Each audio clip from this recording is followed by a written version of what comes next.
It's Julie Devereaux from 105.7 WROR, and on the line with me is the legendary Rod Stewart. Julie Woolley, how are you, darling?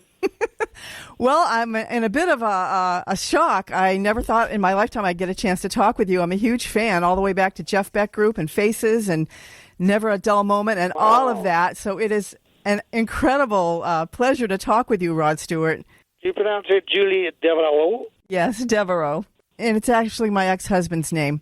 You're going to be... well, let's drop that subject. You're going to be at the Xfinity Center right here in the Boston area, August 12th, which is a Friday night with Cheap Trick. When was the last time you were on stage, Rod Stewart?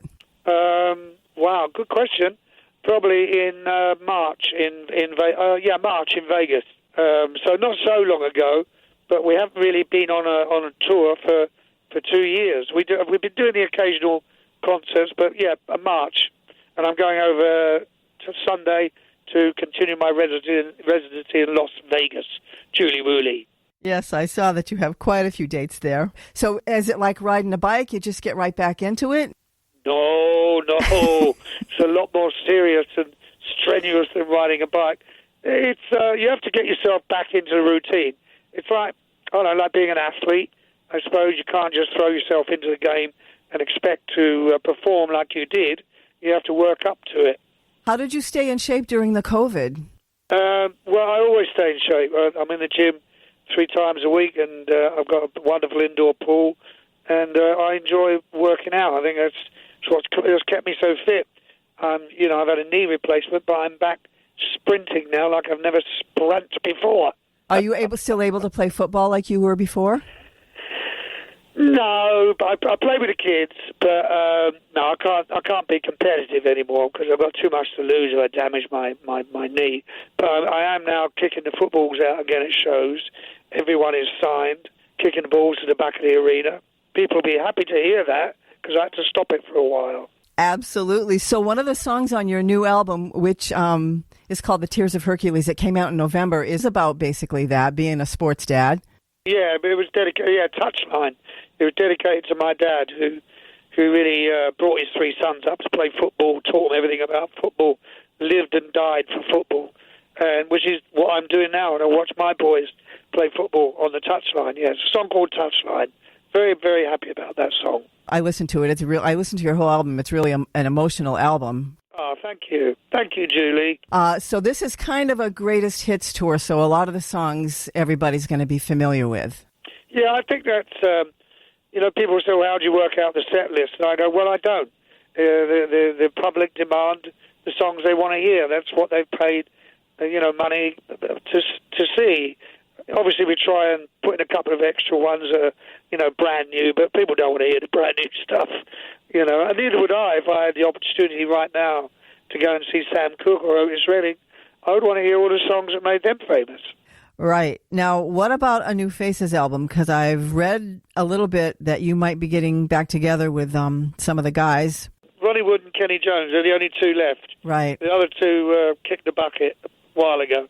But we've found some tracks that we recorded in the 70s, and we're trying to finish those off and add some new stuff to it. It will arrive pretty soon, but not this year, I don't think, because Ronnie's out on tour and I'm out on tour. An interview you recently did, too, with Nile Rodgers, he mentioned that he'd like to facilitate a reunion with you and Jeff Beck and Ron Wood. Is that a possibility, too? Yeah, I think that's probably closer than the Jeff Beck group. That would be wonderful. I think Niles is the only one that could do it. And also, I read that you're doing a new swing album with Jules Holland from Squeeze. Where does that stand? That is halfway through, and it'll be out in September. I suppose really it's an extension of the Great American Songbook, but we've done all up-tempo stuff, sort of like, have you ever heard of Louis Prima? Of course. Yeah, in that style. So it's not too polite, let's put it that way. That's awesome. Thank you, Julie Woolley. I know your voice is your instrument, and I know you recently had a couple bouts with cancer. You had prostate and thyroid, and you lost your voice at one point. How did you deal with that? Well, some people were very pleased about that. Well, it was an awful long time ago, but I had to teach myself how to start talking again, let alone singing. and it took a good 9 months. You know, I'd wake up and start singing Maggie May, and then I'd get to the second line and my voice had gone. So the next day I'd woke up and sing another 2 lines. It took me about a week to get to the end of the song. So it was like a work in progress. Have to take your time, but all good now. How do you protect your voice? Because you're doing all these interviews now. Oh, that's okay. I don't. When I'm out on tour, I don't do interviews. I rest the voice as much as I can. I can't take the liberties I did when I was in my 20s and 30s. So it's all about resting the voice. And I treat it like the crown jewels. Speaking of, there's a recording you did with Peter Green, Jack Bruce, and Ainsley Dunbar, Stone Crazy. Yeah. How did that happen? How did you get together with those guys? Wow. News to me, darling. I haven't heard of it. Really? Was it with Jeff Beck? Peter Green, Jack Bruce, Ainsley Dunbar, Wow. and you. And it's on a Oh, British you've got me blues going album. now. Wow, I've got to go and research that. I shall Google that immediately. There's a lot of complimentary things about your voice on there, as well deserved, I might add. Oh, my God, I'll Google that directly we've finished this interval. Okay. I mean, interview. Interval. How's the weather there this morning? Not as bad as it could be, but not as good as I wish it was. I'm a summer girl, so Yeah. I think you might be a summer person, too. Yeah, very much so. I'm in Britain, and we're just having a glorious week of May at the moment, so it's gorgeous. It's nice to see everything blooming. Isn't it just? Oh, the best time of the year. What do you have for plans for Mother's Day? Well, I won't be here. I'll be in Las Vegas, so working. So, I haven't got anything planned, but I'm sure my wife will have lots of things planned from her sons, our sons. Cards and flowers. I'll take care of that. Most incredible to talk with you. This is just fantastic. I appreciate all of your music, for a lifetime of music for me, because as I said, I've been a fan since way back in the day. Oh, Julie Woolley, thank you. I like calling you Julie Woolley. Is that okay? Yeah, of course it is. You can call me whatever you want.